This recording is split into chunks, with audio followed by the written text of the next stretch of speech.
ब्रह्मचर्य वैष्णव 11वां दिन।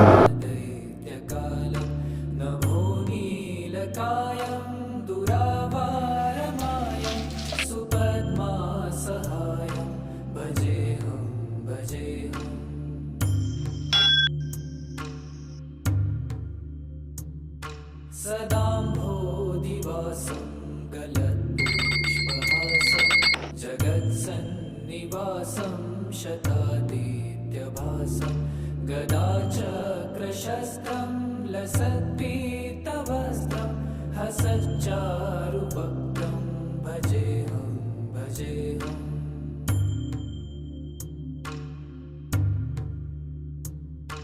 रमाकण्ठहारं श्रुतिव्रातसारं जलान्तर्विहारं धराभारहारं चिदा